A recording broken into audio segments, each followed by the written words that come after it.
Over, I want to talk about why there are some reasons why real estate agents lose money. Anyone interested in hearing that, yes or no? Yes. All right, so let's pay attention. Here we're going to go. Get out your pencil and paper, please.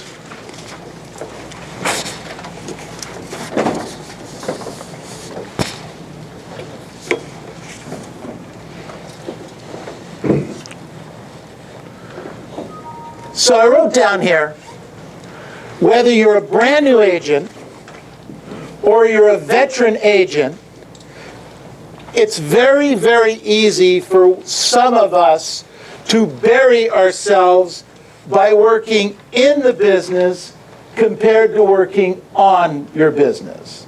You've heard that before, working in the business rather than on the business, doing the activities and things that we need to do.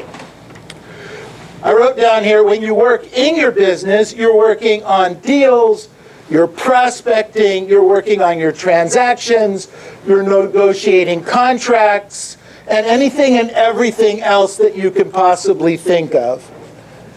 And what most agents do is they do that type of work and forget to work on their business. And what happens is we lose deals along the way that we don't even realize we're losing. And I kind of want to walk through a few of these ideas that I think if we can focus ourselves on for the next 4 months or so, as we run through the finish line, if you will, for the end of 2014, because you can write this down. I want you to know. 12, 25, 2014. Write those numbers down.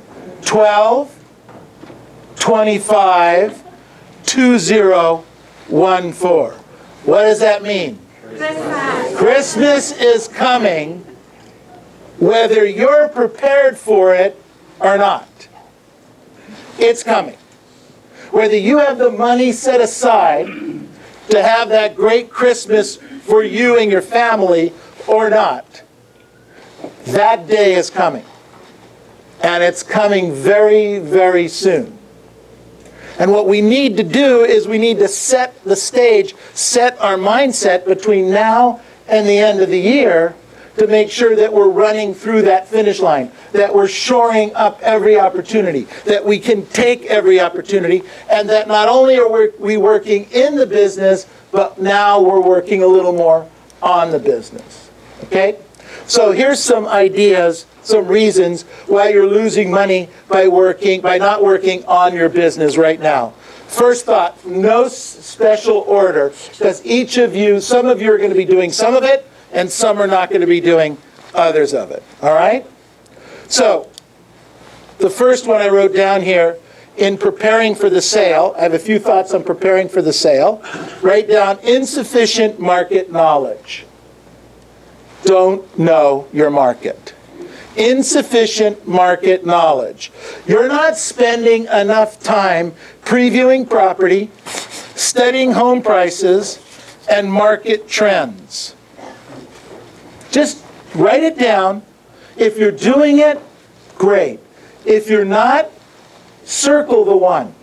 Put a one, point number one, and just circle it. Okay? We'll come back and talk about what we're going to do with that later. Point number two, agents' lack of confidence. If you don't believe in yourself, why should anyone else?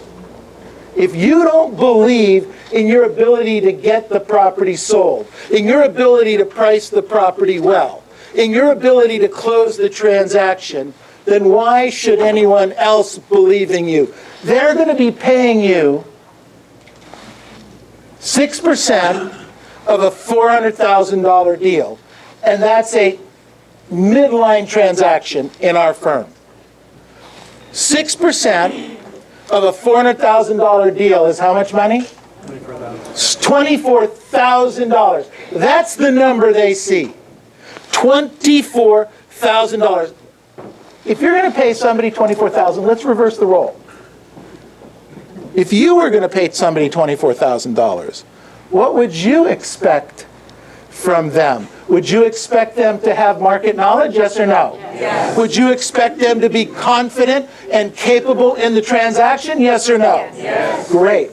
I wrote down here the next thought in preparing for the sale, an area that we could be losing money in. Agent's sloppy personal appearance. Sloppy personal appearance. That means shoes shined. That means wearing a tie, guys. That means no facial hair. Why do I keep hammering on facial hair? Anyone? Because I can't grow a beard. Because when I grow a beard, it comes out gray. No, let me just do this for you. What you guys don't get, what we don't need is ever for there to be a situation where a buyer or seller is ever turned off, even slightly, to us in the first time they meet us. Would you agree, yes or no? Yes. Right? We don't want that. As children that watch cartoons today, our children who watch cartoons and grandchildren, but as we were children and we watched Disney, the evil people in Disney all have what? There's not one that doesn't have a beard or crazy mustache or something. Yes or no? Yes. So as an infant, as a child, as a 3-year-old, 4-year-old, 7-year-old, 10-year-old, 20-year-old, in watching a Disney movie, which all of us have seen, the evil person in the movie or the cartoon has facial hair. Now, why would you do that? Do you guys get this? It's the basic. It's the basic. So, I wrote down, you need to shine your shoes. You need to wear a tie.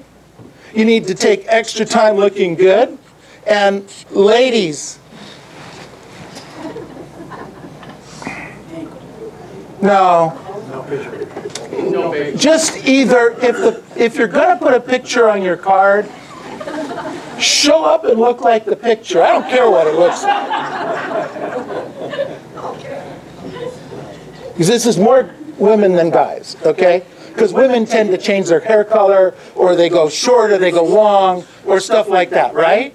Or so you've taken a picture when you were like 19. You're not very old now, but you're like 40, okay?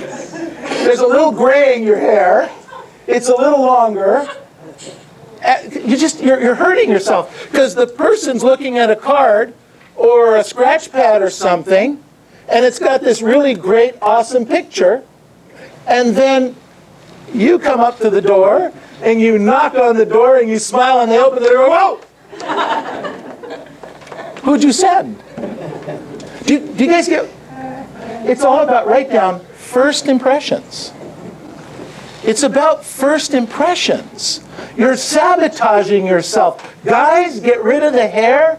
Gals, whatever you look like, you look like. You look terrific to me. Okay? Stop it. You know, you want a glamour shot, but you come up, you know, looking, you know, it's like the end of the day, and, you know, you went to the gym, you took the kids to practice, you took the kids to another practice, you took them to after-school practice, you know, and now you're showing up for a listing appointment, and you look a little tired. You're entitled, okay? You're entitled. But your glamour shot doesn't look anything. Okay, I'm going to stop. I wrote down here the fourth thought. When you forget to smile. Forgetting to smile. Okay? You got a scowl on your face. Hey, this is a tough business. We know that sometimes we lose a listing, and sometimes we get a listing, and sometimes we're up, and sometimes we're down. I get that. But let me ask you a question. If somebody's smiling at you, do you tend to feel like approaching that person or not approaching that person? When they're smiling, you tend to feel like you can approach them. If they're scowling at you, are they approachable or not approachable? Okay, so if you don't have a big goofy smile on your face, you're probably not that approachable. Think about that. Think about that. So on a scale from 1 to 10, 10 you always smile. 1 you never smile. I mean, think about that. Could you be losing money? You don't even know it. You don't even know it. And you've got this real serious look on your face. You're out door knocking. And you've got a real serious face, because you're powering through your day. You're trying to remember Neil said, remember the scripts, remember the scripts. I can't remember the script. How do I remember the script and then talk to the client? And then he also wants me to know what was listed and what was sold. And this house over here, let's see, I got a preview or pre-qualify. I forget. But I got to do he told me to do something, okay? And you're focused, right? You're studying, you're focused. And you knock on the door and you're still looking at your clipboard, you're trying to find your script. Oh my gosh. And they answer the door. Hey, when do you plan on? You don't forget. What happens to your face? If you're not smiling, what happens to the potential lead? Do you get what I'm talking about here? I wrote down the next thing. Lack of enthusiasm. We could be losing money in a transaction in first impressions because of the lack of our enthusiasm. I talk about this all the time. If I get up here and I say, right now we need to talk about enthusiasm. You should have some. How long are you guys going to talk to me? You're going to sit out there? You're going to enjoy this? No. Would you come to the meeting again? Not very often. Not very often. I wrote down enthusiasm. The next one is lack of energy. Like enthusiasm, energy is contagious. Ladies and gentlemen, energy sells. Energy is attractive. Lack of energy is repulsive. Nobody wants to be around people who are not energetic, excited, and enthusiastic. Enthusiasm by itself isn't enough. You need to be enthusiastic and you need to be energetic. Two completely separate categories. And if you're not enthusiastic about an opportunity, do you think your client will be? I wrote down the next one. Not listening. How many transactions do you think we lose? And I'll include myself in this, because I can be known for not paying attention and not listening. Sometimes, not very often. But how many deals do you think we lose for not listening and not paying attention to the client? 1 a day, 1 a week, 1 a month, 1 every other month? Because you're not listening. I wrote down here, the next one is failing to hear the customer's wants and needs.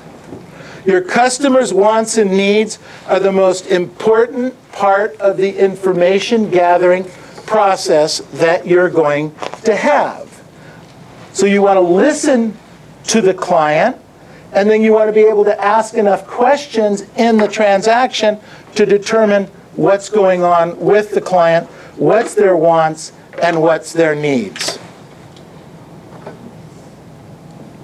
The next one, number 9.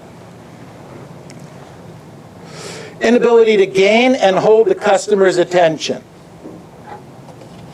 So I've been doing this with you right now for about 10 minutes. Have I got your attention or not? Yes. Okay? So for at least 10 minutes I can hold most of your attention. The rest of you don't remember what I just said. Okay? I can hold your attention. Can you hold your client's attention in the conversation for any period of time? Remember, going back to what I said earlier, telling is not selling. If I'm telling you and not engaging you and not raising my voice and raising the energy of the conversation, am I going to keep you attached to the conversation, or are you going to be off in la la land? Yes or no? La la land, right? Yes. Hello? Yes. Mm-hmm. Anybody home? Yes. You're losing our attention, right? I wrote down here, not taking into account, write this down the way I wrote it. Not taking into account fears present regarding the sale.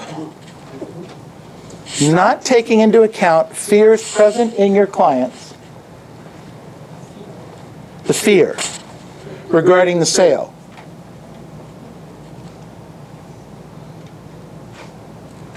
Can you repeat it now, please? Not taking into account fears present regarding the sale. If the transaction is a first-time buyer and they've never done a transaction before, are they afraid of closing the deal, yes or no? Yes. If a person has never bought a piece of property before and they have saved up 10, 20, 30, 50, $100,000 and they're going to wire it to escrow and it comes out of their account and goes somewhere else in the stratosphere and it goes over there, do you think they might be a little nervous? Of course they are. Were you, when you did it the first time, when you bought your first house or sold your first house, am I doing the right thing? Is this the right thing to do? Did I get enough money? Did I sell it too cheap? All of those conversations are going through your head. Address them. Have a conversation. They're concerned about it. A little thing I used to do as an agent with a first-time buyer is I'd buy, you know, these little Tic Tacs, little box of Tic Tacs, colorful Tic Tac breath mint. So just as a joke, just as a fun thing, I would have it in my coat pocket, and they would sign the contract, and they would, you know, it's a first-time buyer. This goes way back when FHA was like 5 points and 12% interest. They were scared, okay? You guys have no idea what I just said. Okay, but that's all right. I think it was in 1901 as we did that. I would take the Tic Tacs out of my pocket, and I would say, look, you're going to be a little concerned. You're going to wake up in a cold sweat.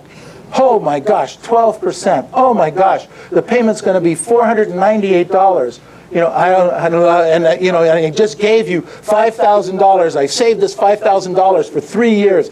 You know, they get nervous. You're going to be nervous. I'm telling them they're going to be nervous. Here, take 2 of these and call me in the morning. And they laughed. They were Tic Tacs. It wasn't phony. It said Tic Tac right on them. They were orange. But we would have a conversation. Laughter breaks the tension. And they're a little more comfortable with it. It's a little thing. It's 39 cents, but it helps in the transaction. How many of our transactions are people shaking when they're signing with the pen? They're very nervous. You go over loan docs today, how many lenders? How many pages in loan docs today? 140.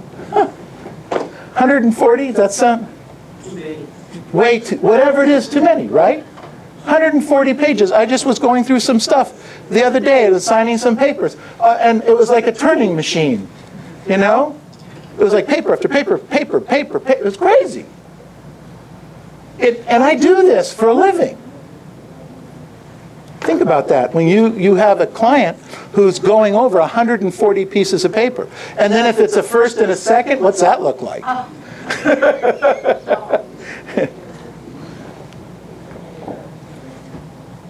I wrote down number 11, leaping to conclusions.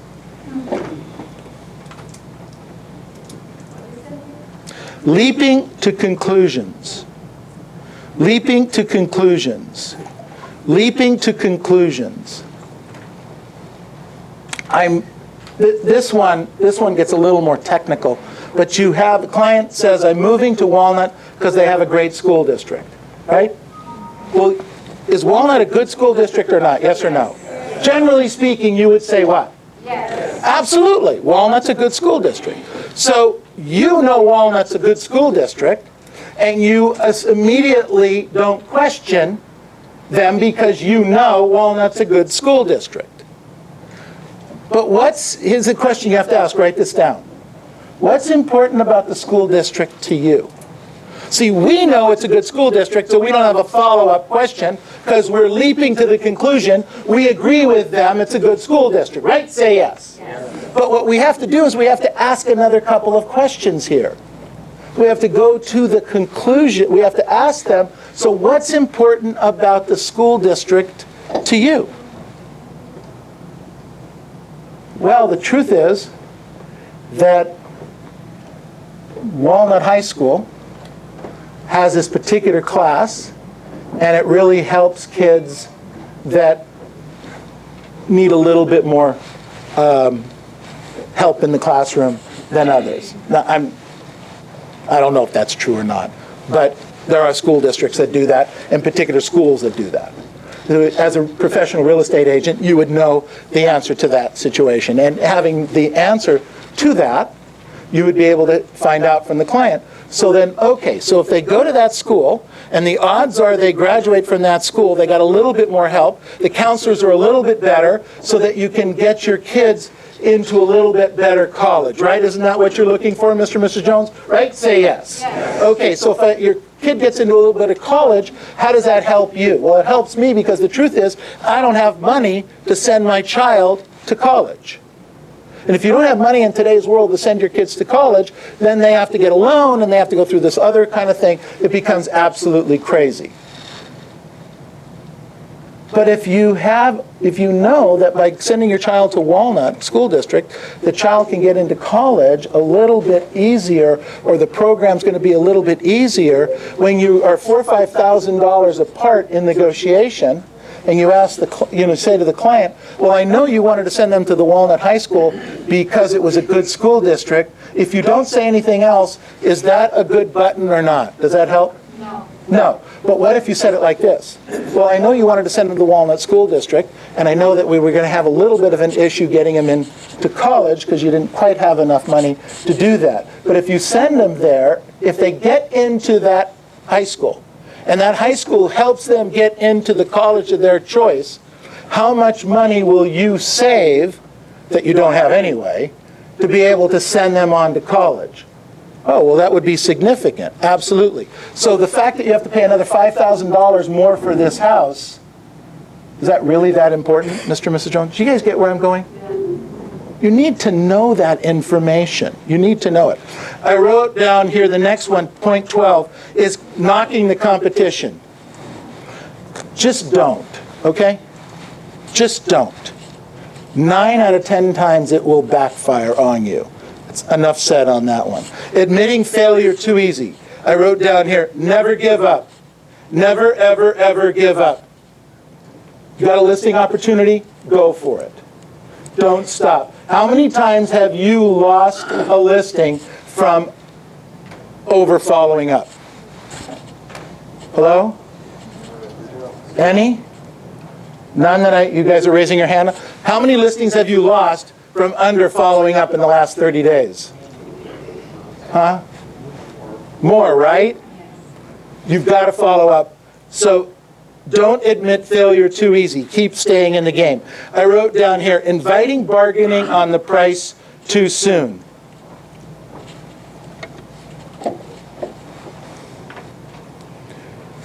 I think there's... Let's talk you.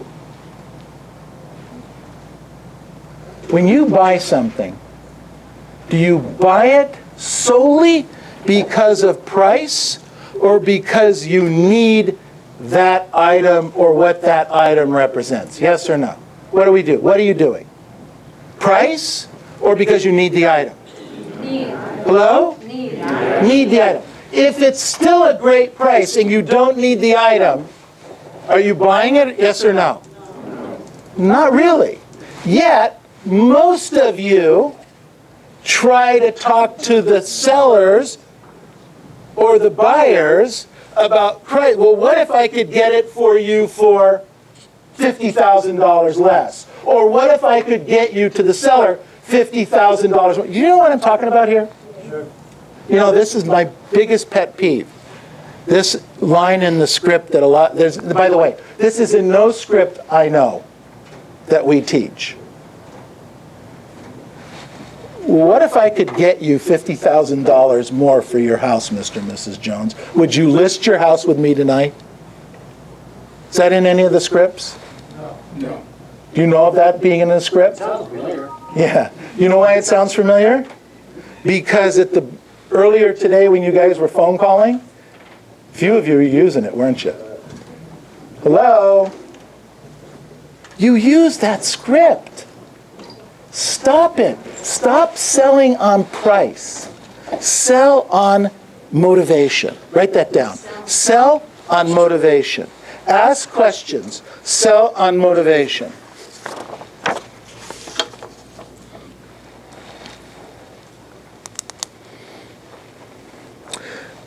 What number are we on?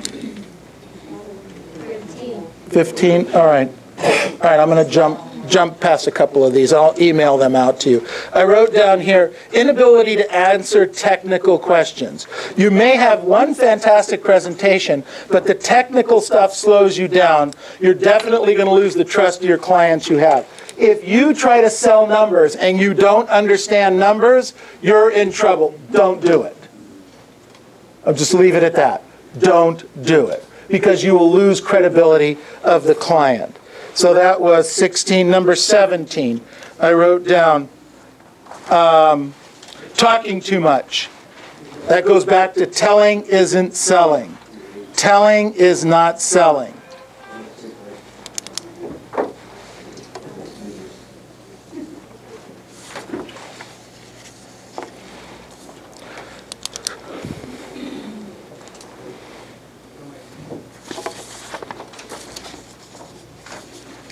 I wrote down here, the next one is overpromising and underdelivering. Overpromising and underdelivering is going to cost you transactions. And the last one I'm going to go over here, I'll email the rest of these out to you, is not closing for the sale on the follow-up call. I wrote down it takes a minimum of 5 times. You need to be closing at least 5 times before you're going to get the sale. Now, here's what I'd like you to do. Of the 15 or 16 items that we went over in the last 20 minutes, are you guilty of doing or not doing any of these? Hello? Yes. Okay.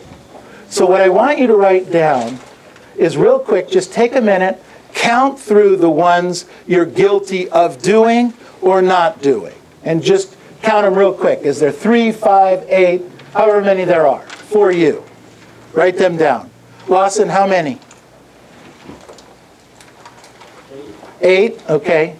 Freddie, how many? I think all of them. Like 7. 7. Chris? Solid 5. Okay. So here's what I want you to do. Annabelle, how about you?